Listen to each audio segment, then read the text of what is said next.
Welcome, brave souls, to the chilling depths of horror and detail, the realm where the shadows whisper ancient secrets and nightmares come to life. I am your guide through the darkness, and on this channel, we delve into the spine-chilling world of Wendigo horror stories that will send shivers down your spine. First story, the Wendigo story. Just posted this experience I had a few years ago in an Ask Reddit thread, and figured I would post it here for your thoughts.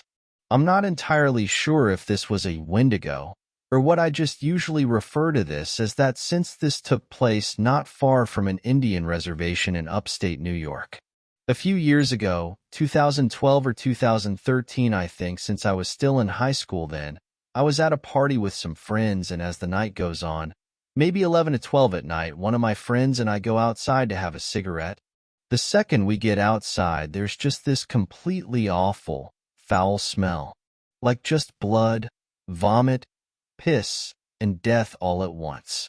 Now this was somewhat the middle of nowhere, so we just figured it was a dead animal, and went on with having that cigarette. Less than a minute later, we hear something moving in the dark, and sure enough, a deer comes hobbling into the very edge of the porch light. So we just mention, "Ah, how cute," and the like. But then I noticed something. One of its front legs was messed up in some way. And I'm talking like broken in multiple places, messed up.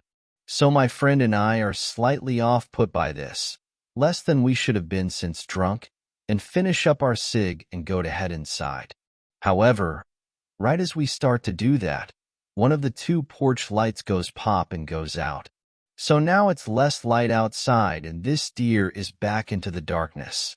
So, a bit giddily, we both do this like fake scared squeal at each other and turn around to go inside.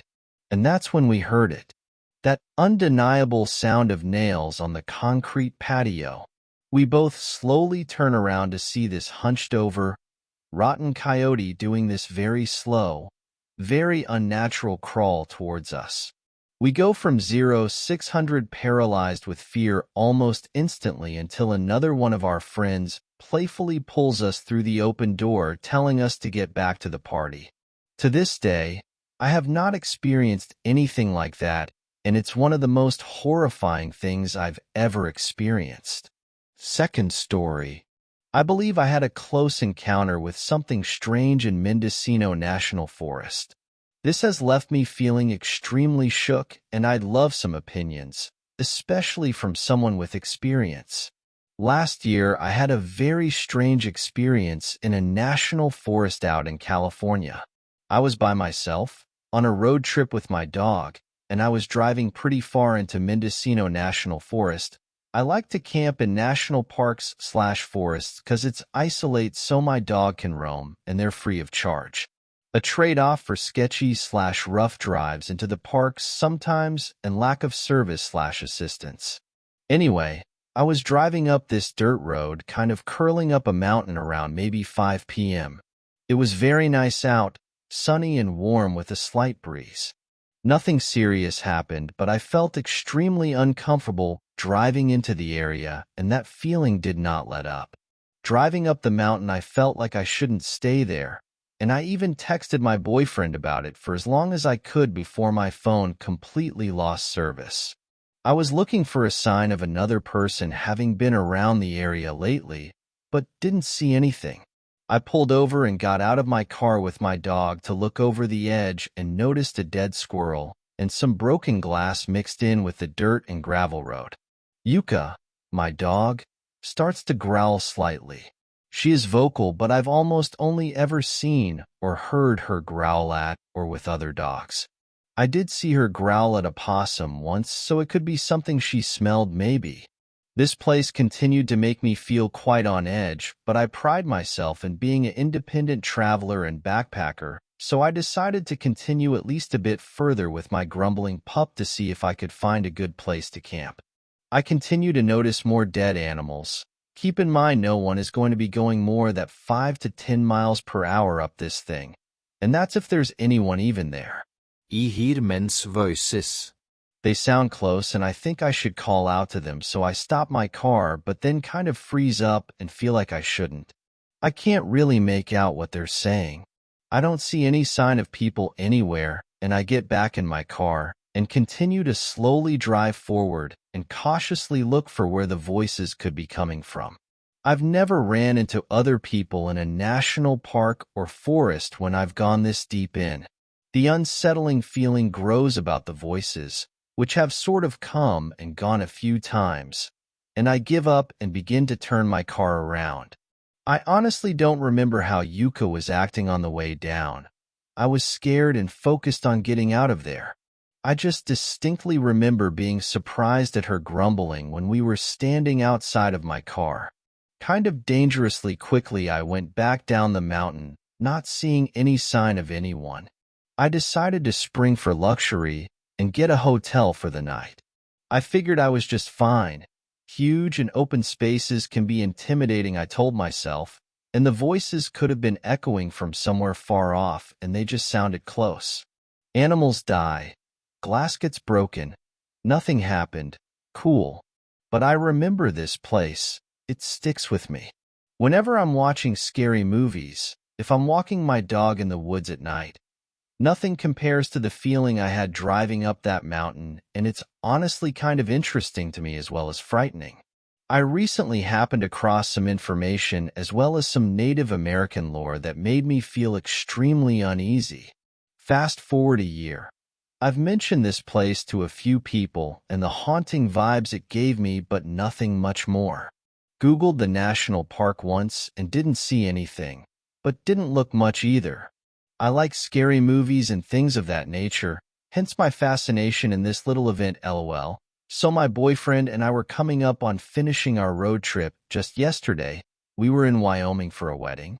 There were only 2 to 3 hours left, and the sun had set, so we decided to listen to some scary podcasts and YouTube videos.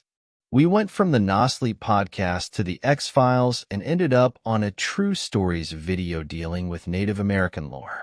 I'm half paying attention, petting my dog, playing Pokemon on an emulator, and I hear the narrator mention Wendigos. Very briefly says what they are, and casually mentions they can mimic voices.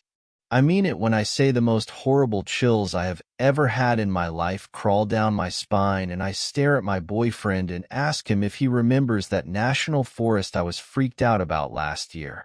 He says he does, and he reminds me that he texted me I was probably close to a Wendigo. He did. I remember him saying that, but didn't know much about their lore and thought he was just being funny, like, yeah, Bigfoot is probably stalking you, or some other dad joke. And he was like, no. I mean, I was mostly joking, but I said it specifically because you said you were hearing voices that you couldn't find a trace of. I feel strange AF and I start Googling Wendigos, etc., etc. They are allegedly able to mimic human voices, and they would live in that sort of area. It all matched up. Obviously, there's a ton of questionable info out there, but I tried to find more reputable websites and authentic experiences. I then specifically looked up missing persons in the area, and the first headline that catches my eye is, "Another family goes missing in Mendocino." And I went through different websites and news articles of people going missing, but they are all a little hidden underneath national park websites and pictures of trees. I remembered looking up the forest about a year ago and didn't see anything, and realized these stories didn't seem to be talked about much, which also piqued my intuition. It was stated that well over 100 people in the past 8 years have gone missing and not been found, on top of many which are found dead. It just has my intuition super spiked. Remembering how unsafe I felt and how much I wanted to get out of there terrifies me, and I felt so uneasy about what I was hearing. And due to this day, my dog and I are very close. She was a stray that started following me one day, and I ended up bringing home from Costa Rica. So her little growls along the way makes me feel like there was something wrong. Even though it was just a storytelling video, those stories originate from somewhere. I have done a lot of solo traveling both in and out of the country, and I have never had such a bad feeling. On top of seeing an unnecessary amount of dead animals in a national forest which just seemed strange. I don't think I'll be doing more solo traveling unless it's around civilization, lol. Does anyone know about authentic Native American lore, or has anyone else had a kind of inexplicable experience like this? Extra points if you've had bad vibes in Mendocino National Forest from a Wendigo. Third story, Evil Forest Spirit. This is a series of weird and creepy events that have happened to me and my mates across the past week and a half, and all came to a head last night. It's a pretty long story and it has a lot of detail, but I'll try to recall what happened as best as possible. Bear with it because it gets pretty creepy. So I'll preface this story with the fact that I'm traditionally not a very spiritual person. I have always been quite cynical of paranormal activity, and even though I know that there may be some things beyond our understanding, I've always believed that there's usually a very logical, scientific reason for most paranormal occurrences. Everyone in my friendship group also shared this vibe, until what happened the other night. So my mates, my boyfriend and I live on a uni residence which is surrounded by a dense Australian forest. I have been here for a year now and have enjoyed going on multiple bushwalks both during the day and at night. I grown up surrounded by bush. My high school was on 200 acres of bush, and I live on a country property in the middle of nowhere, so at this point, the land and the forest have become my safe space. I have been in the uni forest plenty of times to take a breather from uni stress, and I have never noticed anything sinister in there. Over the past few weeks, my boyfriend and his mates have been building a pretty impressive fort in the bush. They have spent every free minute taking an axe to old dead logs and building this fort, which is about the size of a caravan. Understandably, they're pretty proud of this creation. So last night they decided to show some third years what they have been working on. As they were walking towards the fort, these third years stopped and told us they didn't want to go further. They told us that they had had some bad experiences in that section of the forest, and they told us they were too scared to venture in. It was also about midnight at this point, so it was very dark. I thought these third years were merely pranking us, so I began joking and making light of the situation. To my surprise, though, my boyfriend, Matt, and best friend, Darcy, were very accommodating of the third year's fear and told them they'd be happy to accompany them out of the bush. They oddly seemed kind of freaked out themselves.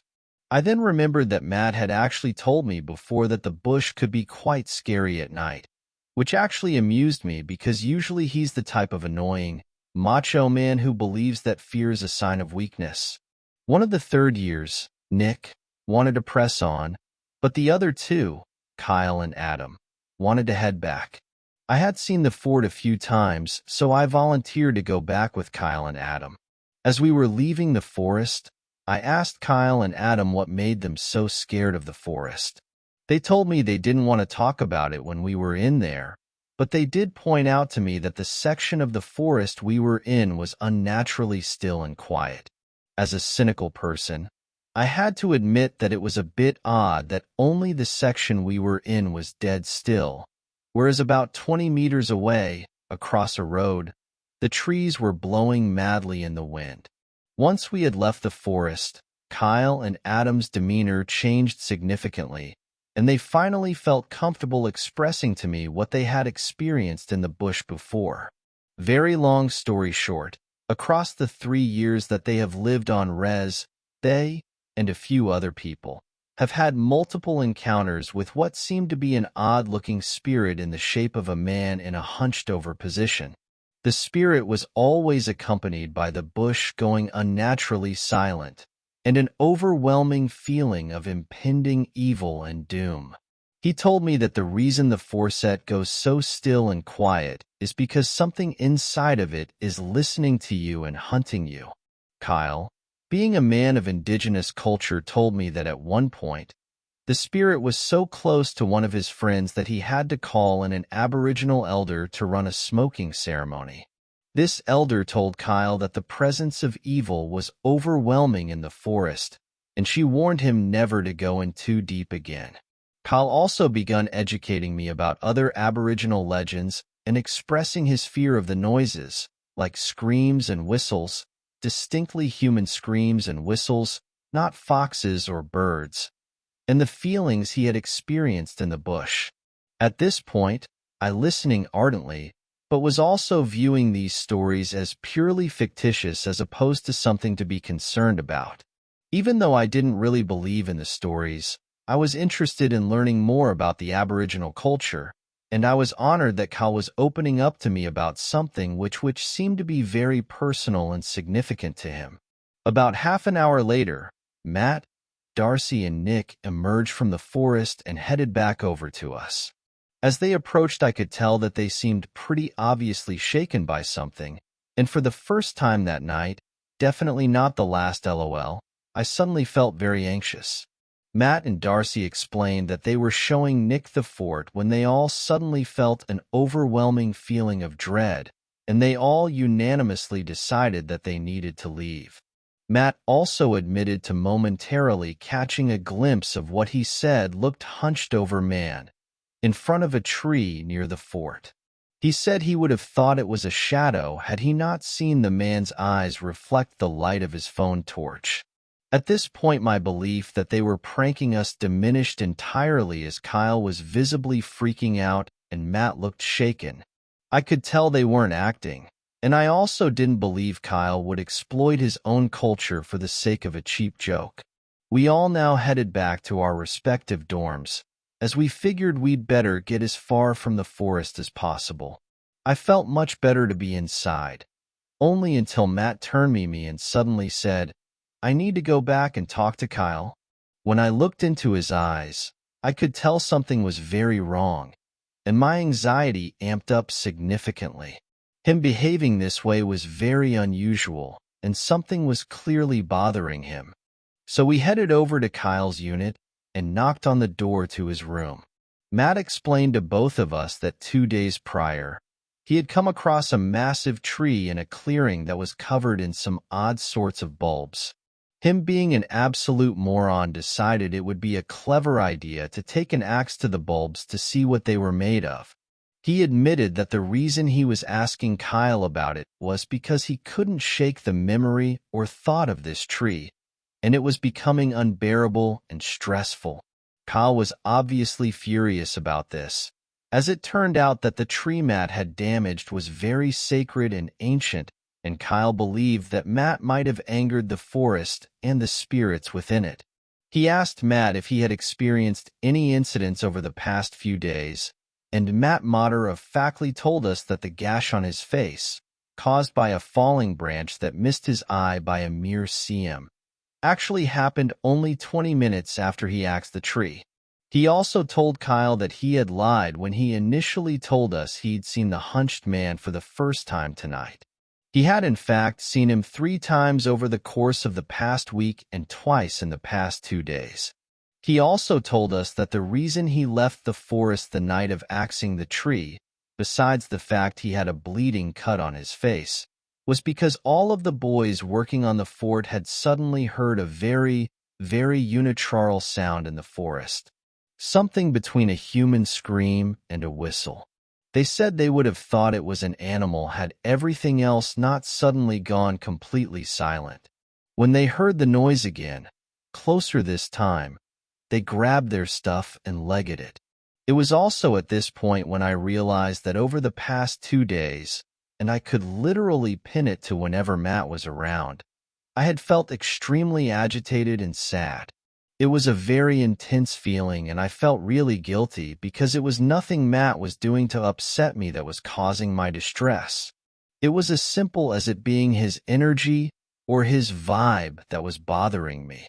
I love this man. We have never had any arguments, but the night after he axed the tree, which he didn't tell me about, and which I don't condone by the way, I remember feeling such a distinct feeling of discomfort whenever he was around me. It got so bad at one point that I locked myself in my room and cried all night about it. I was confused and sad that the person I loved was making me this distressed when he had seemingly done nothing wrong. I pinned it on my period, except that is not due for another week, and usually doesn't cause such emotional deregulation. I'm still not necessarily saying that the tree and Matt's energy were linked, but it was a feeling that was so weird to me and so unexplainable to begin with, so this almost made sense to me. Kyle now told Matt that he and I, and everyone else involved in making the fort needed to get saged as quickly as possible to ward off any evil spirits around him. Matt, despite his initial disbelief, agreed immediately. We met with another Aboriginal student, Ash, and their partner, Key, and they provided the sage. Before the ceremony, Key told us that they were going to go gauge the vibes, and Ash told us that Key had an innate ability to feel spirits in the wind.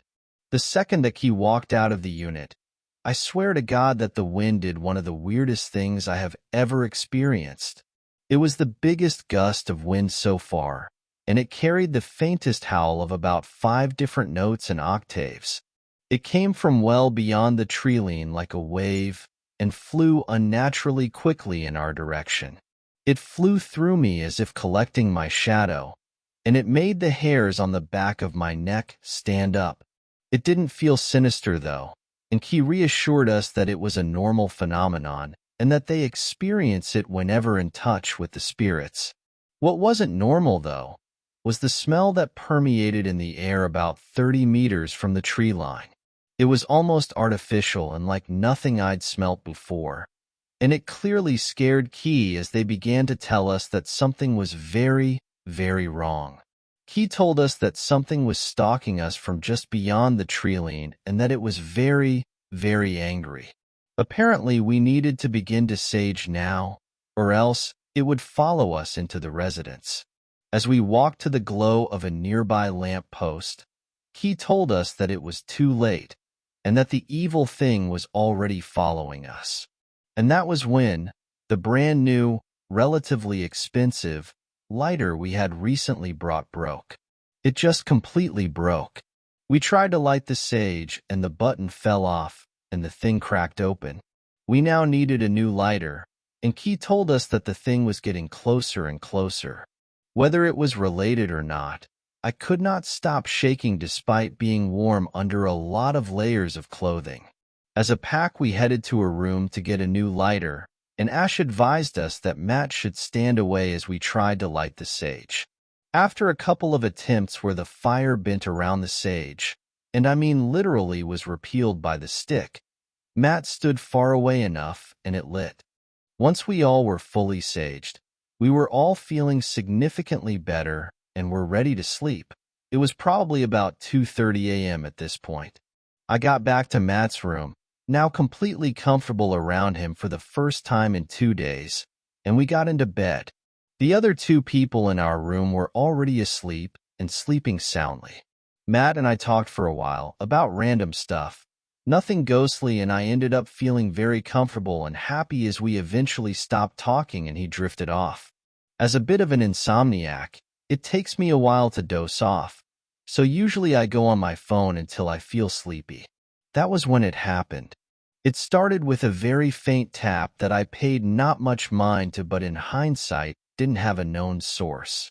Then the dogs from the suburb across from the uni went nuts. It was a very faint sound, but they were disturbed nonetheless.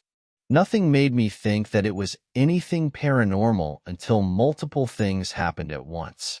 The room went very still and silent, as if a ward of cotton had replaced the air. The heater stopped. The faint noises of breathing stopped. Even Matt next to me was silent. And then my legs went icy cold. Unnaturally cold. The rest of my body was warm, but legs were freezing. Then my whole body just as suddenly became uncomfortably hot. Initially, I was worried I was having a stroke or a heart attack or something. Finally, an all-consuming, overwhelming, intense feeling of evil permeated everything. It was evil and angry, and like nothing I had ever felt before. I couldn't link it to a specific spot in the room, but I knew it was strongest near Matt. I couldn't breathe. I couldn't speak. I knew it wasn't sleep paralysis because I had been on my phone the whole time and was not remotely asleep. I could also move freely and I didn't feel paralyzed. I sat bolt upright and felt a panic attack coming on. I'm usually not one to cry very easily, and I'm never one to have a panic attack, but this rendered me to both. I was sitting upright and praying with everything I could think of for this to go away. I was shaking and crying. I didn't want to wake the others to ask them if they could feel it because I knew that would anger it. I didn't end up needing to wake them, though, because Matt awoke suddenly with a start. It scared the life out of me because his voice cut the silence, but he was just asking if I was okay. I was not okay. The thing was now feeling more evil than ever. I couldn't speak. I just sat there more terrified than I have ever been in my life. Matt then went dead still and said to me, "You feel that, right?" I couldn't even nod. I was praying with everything I could muster. I'm not even religious, but I was calling on all the limited things I knew about religion, God, Jesus, angels, etc. I was repeating in my mind that I meant the thing no harm and that I'm sorry if I offended it. All I remember saying aloud is, "Something is very, very bad." And Matt just nodded, looking terrified. Eventually, after what felt like a lifetime of prayers, the feeling began diminishing and everything slowly felt calm again. Noise returned, the breathing of the others in the dorm. The heater cranked on. The wind outside resumed. Whatever it was seemed to have left. Once I felt safe enough to lie down, Matt and I snuggled up together and tried our best to fall asleep. I was worried the thing would return when Matt fell asleep in order to attack him when he was vulnerable, but it didn't, thank God. My sleep was ridden with nightmares about spirits, and I woke up unusually early. In the morning, though, I seemed to feel okay. Matt and I talked, and he reckons we both were freaked out off the back of a really creepy night. What's weird, though, is that before that encounter, or whatever it was, I was not even remotely scared. To be honest, when I went to bed that night, I was still pretty skeptical there was even a spirit to begin with. Not that morning, though. I'm still convinced that it was a spirit in that room that night. I have never, ever felt anything like the fear I felt in that situation. I've watched horror movies. I've intentionally freaked myself out in creepy places before, and only that night did I feel any sort of presence. I can't entirely describe it. I asked Kyle, Ash, and Key that morning if we should be concerned about it visiting our room, and they told us that if whatever it was wanted to hurt us, it would have done so.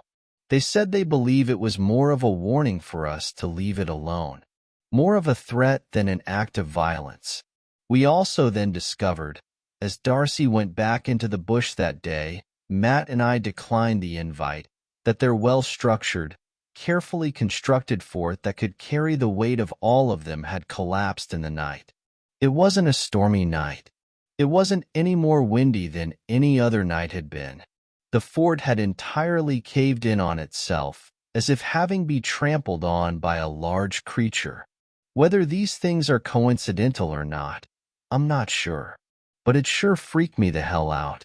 I haven't had any odd experiences since, but I also haven't gone back into the forest since. I still don't know whether or not I want to. Fourth story. Don't go Christmas tree hunting after dark in northern Canada. When I was growing up, every Christmas we would go out hunting for a tree. The perfect one, just the right size to put up in our living room. It was always an excursion, going out into the countryside, crammed into the snow-covered car in our winter wear. My mom and dad, my brother Noel and I. The four of us were an unstoppable team, heading out into the white wilderness to find that one ideal specimen to hack down and drag home with us, so that we could decorate it in tinsel and cover it with ornaments, lights, and all the works. Every year it was our tradition. Until one year it wasn't anymore.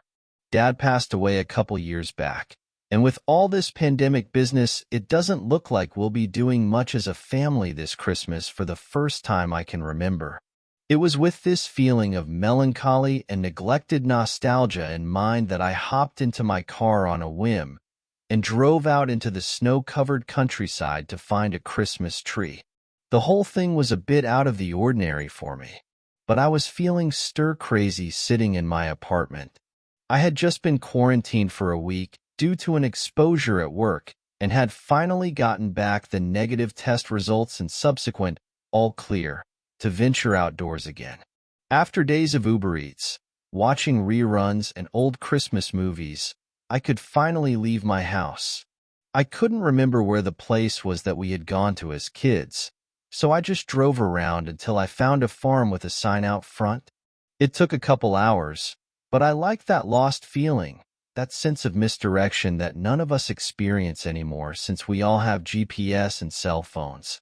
I had turned my phone off and put it in my glove box, vowing not to use it for the trip, instead just wandering until I finally found that sign I was looking for. Christmas trees, it read, $1.40 each. Bring your own saw. Bios. Perfect, I thought. Just like the old days. I pulled into the frozen gravel lot and parked. It was getting a bit late in the day, so the few people in the parking lot were already tying trees to the roofs of their cars or throwing them in the backs of pickup trucks. Better hurry, said a man in a flannel shirt and overalls as I got out of my car. Gets dark early nowadays. Don't want to be stuck out there after the sun goes down. Gets cold quick in these parts. I was immediately struck by his intimidating height. Being 6'5" myself, I don't often run into someone taller than me. He looked down at me, and I thought he had to be above 7 feet tall. His skin was stretched taut over prominent cheekbones, and he appeared emaciated and malnourished. Thanks, I said. I haven't done this since I was a kid. Hopefully I still remember how to work a hacksaw. He looked at me crooked for a second, then smiled in a slightly creepy way. His teeth were yellow and nicotine-stained. His eyes looked yellow as well, his skin rough and covered in sores. You never forget how to use a hacksaw. It's like riding a bike. But remember what I said about the darkness and the cold. You from around here? Yeah, more or less. Why? He watched me for another second, chewing a wad of something sticky and brown in his mouth as he did. Just make sure you're back at your car by sundown.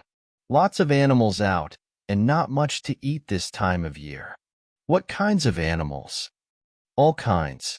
Wolves, coyotes, other things too. I assumed he was the unstable owner of the place, and guessed by his comments that he was slightly insane. One of his eyes was looking at me, and the other was staring off into the distance. The parking lot was soon abandoned as all the other cars seemed to leave at the same time as I prepared to go out. Trudging through the snow, bundled up with my hacksaw in hand, I proceeded into the forest of Christmas trees, and he stood and watched me go. Near the parking lot, the trees were all too large to fit in my living room. It took a while to get into the decent ones, and I found a lot of the best specimens had been taken. This one had a hole the size of a basketball in the boughs. That one was already starting to turn brown and looked sick. Too small, too large, too skinny, too tall, too fat, wouldn't fit. Before I knew it, I realized I was having trouble seeing where I was going. The sun had been subtly setting behind my back. I tripped over something and fell in the snow. When I got up, my gloves were damp, and I realized my feet were starting to feel numb. It was suddenly getting very cold. Okay, I thought to myself, just pick one and get out of here. All of the trees looked sick and dying.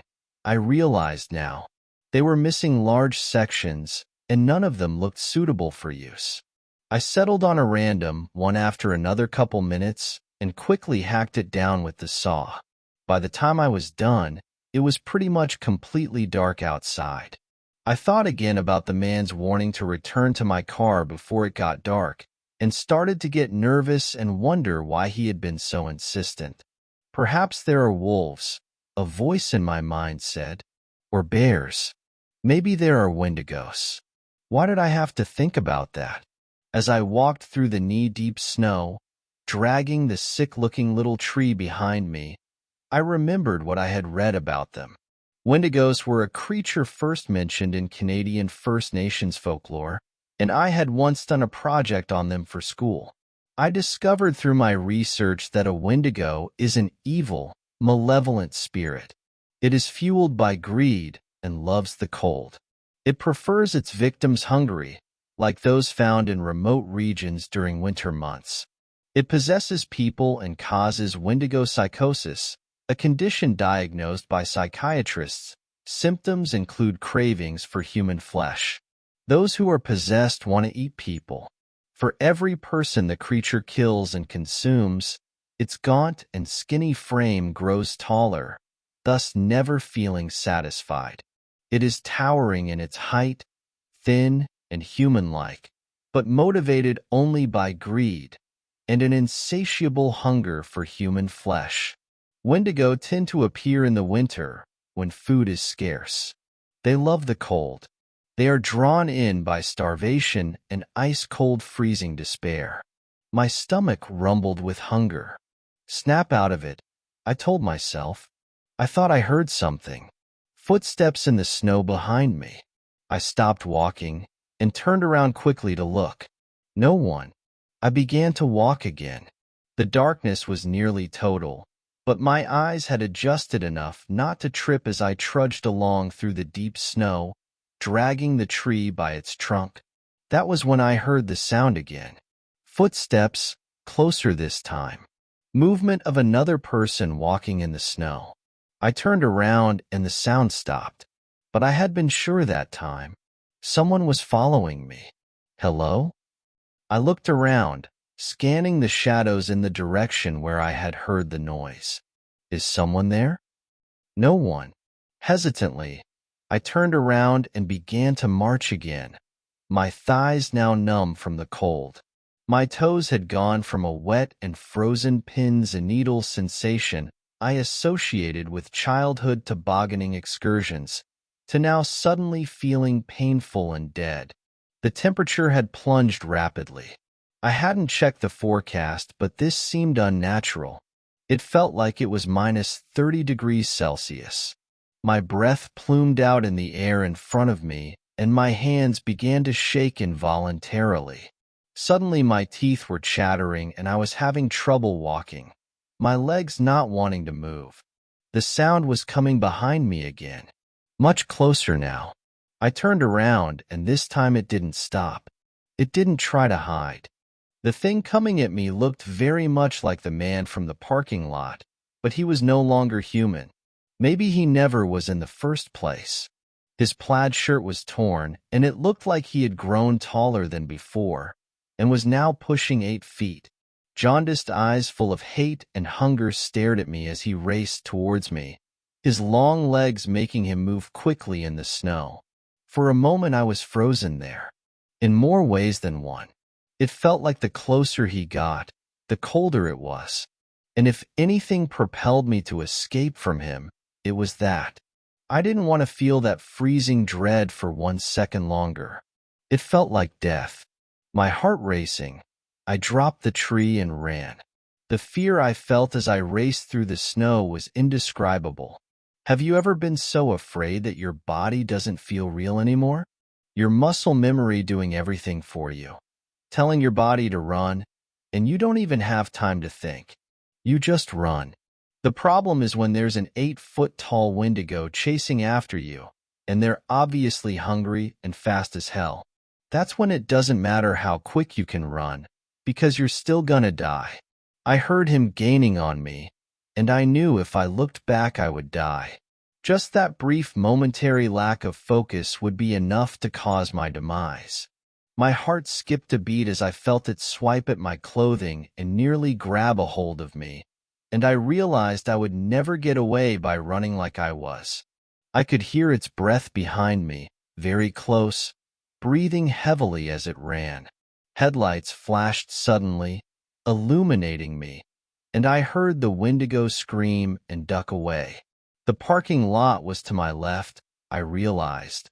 I had reached it just as the creature was about to grab hold of me. It would have still if not for this one random person pulling into the parking lot. I heard the Wendigo running off back into the trees, clearly terrified of the light. My heart hammering, I walked towards the parking lot. I wanted to thank whoever was in the car, since they had saved me. Even if it hadn't been intentional, it had happened. Interestingly, the car looked familiar. I realized as I walked over to it. My older brother Noel rolled down his window, and the expression on his face revealed a total lack of surprise or any other emotion. "Noel, you saved me, man. Thank you." There was something chasing me out there in the woods. "A Wendigo?" he asked. "Yeah, how did you know? And how did you know I was out here?" "Mom told me you went looking for a tree, and there's only a couple places you can go these days. I got worried about you. Don't you remember what Dad always told us?" The memories started to flood back to me. I had forgotten what my father had warned us over and over again. No wonder the advice from the man in the parking lot had been so familiar. "Never go hunting for Christmas trees after dark," I said. "But what does that have to do with Wendigos?" "Man, think about it. Those guys love the cold, right? And they love when people are hungry.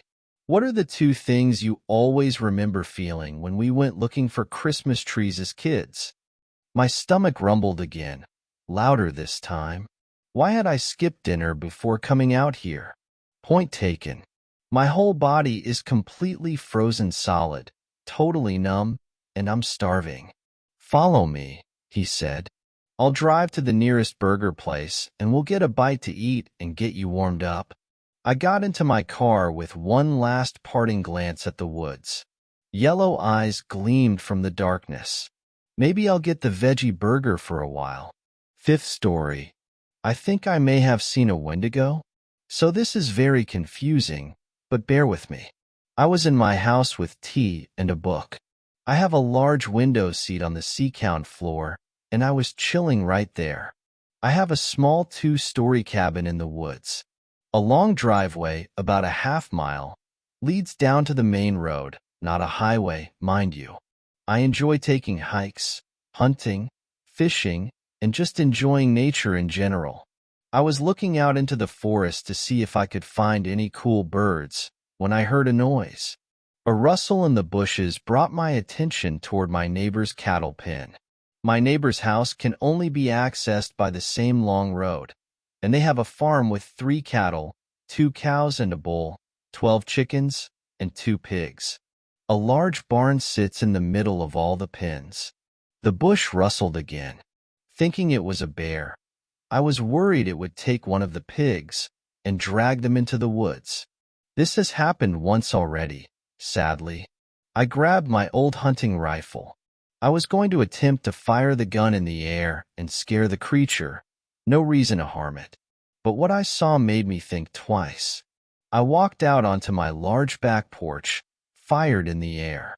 The loud noise pierced my eardrums and chased me to flinch. The second the rifle fired, a dull reddish blur appeared, sprinting into the neighbor's pig pen. It got on all fours and grabbed the poor animal with its mouth, then sprinted back into the forest, with the swine clutched between its jaws. "Holy shit," I yell, after seeing this. This is where it gets really bad. I sprint to my neighbor's house, gun in hand, waiting to tell him about the grisly abduction I just witnessed. I stopped about 50 feet from the house when I noticed the glass slider door was ajar, and a thick path of blood led from there to the barn. I didn't notice this before, because you can't see either the house or the barn from my house. It's covered in trees. The pig and cattle pens are right near the woods on their backyard, but the tree grove stops, so you can see them. Scared crapless, I tentatively followed the trail. When I reached the inside of the barn, I already knew what I would find. 2 skeletons lie in a haystack. Both were white and picked clean. Yelling bloody murder, I ran back to my house. I locked myself inside with my gun. Pelting rain and hail started coming down. Before the power went out, I watched the news channel, and apparently this storm would go on for 3 days, and it was a big one. Thunder and lightning crashed, and I tried to call the police. News channel blaring in the background. No service. Then the TV cut out. I went to bed and locked every door and window, grabbed my bow as well as my gun and my hunting knife. I finally made it through morning. I'm surprised I slept at all. When I woke up, I noticed something gleaming in the dirt of the pig pen through the pelting rain. A bone-white skeleton, and the other pig was missing. Blood adorned the trees and fence near the pen. I'm typing this on my phone, which is at 20% plus. I have no way to charge it. Does anyone know what this thing is? I need help. I will update tomorrow hopefully, if I conserve phone battery, and I'm not dead by then. 6th story. I think my mom was cursed by a Wendigo.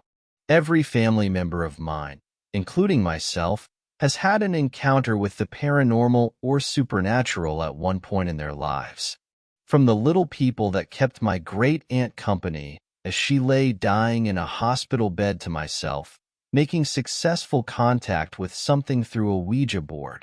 But this I don't have an explanation for. Even as someone who believes in these things, I always try to ration the mundane over the magical. However, after delving into learning more about a certain mythological cryptid, I can only come to one conclusion surrounding my mother's passing in the spring of this year. I used to live in the mountains in Northern California with my mom, who was a single mother, and the place we stayed at was a house that was owned by my aunt. It was a historical house with well over 200 years of history on the property and being rebuilt and altered through the decades. This house was situated in the thick of the wooded mountain and forest stretched for miles beyond. In the front ward was a wall about 3 feet high, and on top was a hill that inclined upwards back some 10 yards of grass that terminated at a fence. Beyond that was just woods and a small hiking trail. When we moved into this house, I was just starting 1st grade, and what I'm about to tell of has been happening regularly until we moved out when I was in middle school. My mom was also deeply spiritual and also believed in the supernatural, though I don't think they knew what she had possibly encountered. When I was sent off to school, my mom stayed back at the house to do paperwork for an ongoing custody battle. When she was alone, or when I was out of sight, was when it started happening. She would hear my voice shouting for her from the front yard. Yet she knew that I was not home at that time, nor would I have been. The first few times it happened, she wrote it off as her hearing things, since she is hard of hearing in one ear. The longer we lived there, the more seemingly uncomfortable things we would feel or experience. I had never liked that house. I always felt like I was being watched in one way or another, especially outside, coming from just beyond the property fence. A few times she was with some family friends out on the back porch that overlooked some sparse patches of forest and the valley. She would invite them over when I was at school still, so that she can focus of relaxing. That's when she heard my voice again, calling to her from the wooded patch. This time her friends also heard it. Confused, they asked my mom, shouldn't I have been at school at that time, and why was I playing outside in the woods? I wasn't, she told them that. At the same time, around the times that my mom supposedly heard my voice, a foul smell would linger around the property. When I would come home, or find my mom if I was off inside the house, my mom would keep asking me if I was really at school today, and I didn't just skip school. I always answered honestly that I was at school. The most vivid memory that my mom had of an encounter with an unwelcomed friend on / around our property was one night in 2014. When I was in 4th grade, a magnitude 6 earthquake hit an adjacent county. Our property was very close to that county, and she was literally shaken awake. Note: the bedroom we were sleeping in had the bed right next to a glass sliding door that faced to the backyard. She tried to wake me up, but I was a heavy sleeper. Then, she smelled that foul scent again. 2 yellow eyes in our backyard caught her eyes. As she stared at this intruder in our backyard, the aftershock hit. Thankfully, we were far enough away from the epicenter that the only damage done to the property was a crack in the tiles of the backyard deck and also along the floor surrounding a pool we had. Another incident was that we used to keep chickens for eggs for a few months. We had the family handyman build an automatic closing coop so that the door would close just before sunset. To keep the chickens safe from mountain lions and other things that would eat chickens, along with a metal fenced, not the chicken wire kind but the heavy-duty ones that are used in construction sites, coop on all sides including the top to keep out the mountain lions since a few were recently spotted north the nearby regional park. This was something that came from my own memory. At first it was just one chicken that ended up drowned at the bottom of our pool. After that we put a padlock on the gate to the coop.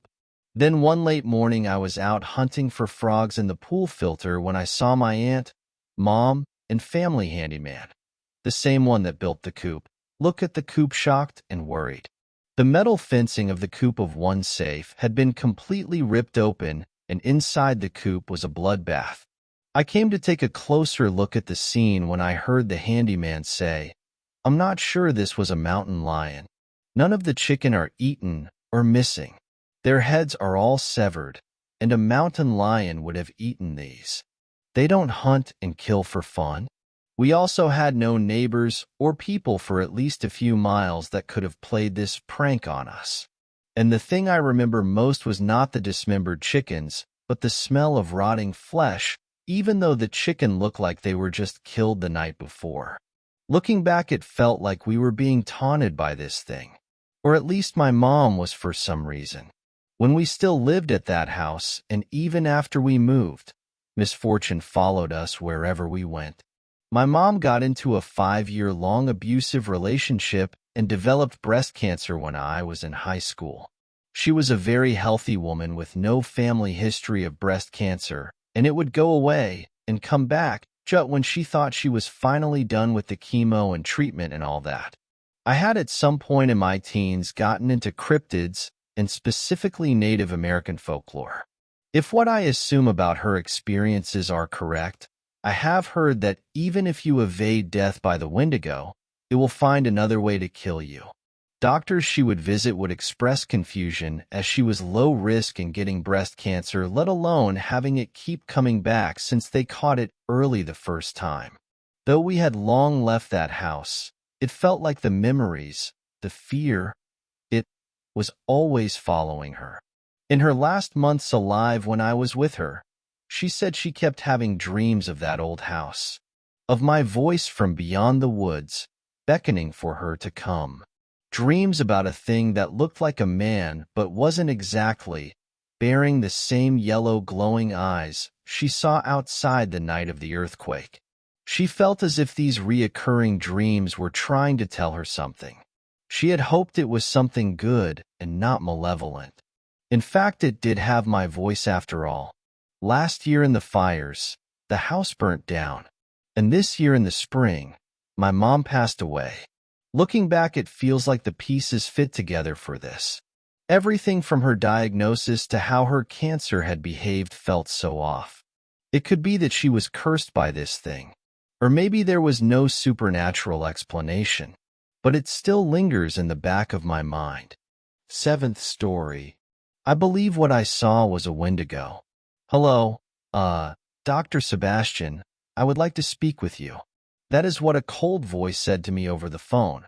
The voice then explained that there was a family who needed food to be delivered to them, and I then asked why she asked me, an astrophysicist. She then replied with, "We would really like you to deliver, or at least purchase food for them." I could not say no, so I asked her for the location of the family. She gave it to me, and I decided to ask the family what they want when I arrived. I then drove to the location, parked my truck, and entered the small wooden house. When I entered, I got a chilling feeling in my spine. I then drew my firearm and walked slowly while calling for someone. It was pitch black within the house except the small amount of light entering the house through the curtains. I then walked into their kitchen, and that is when I froze in fear. There it was sitting with its legs crossed, looking at me, It was as tall as me sitting, and I'm around 6 feet 5 inches in height. It had long talons, it was skinny, its skin was gray, and its eyes were almost as white as light, but far less bright. I could see its rib cage, and then it spoke. It said in a child's voice, "Hello, Dr. Sebastian. How are you?" I screamed like a Viking in the midst of war and shot it 8 times in the heart. Its scream sounded like an Aztec death whistle. I ran back to my truck and left.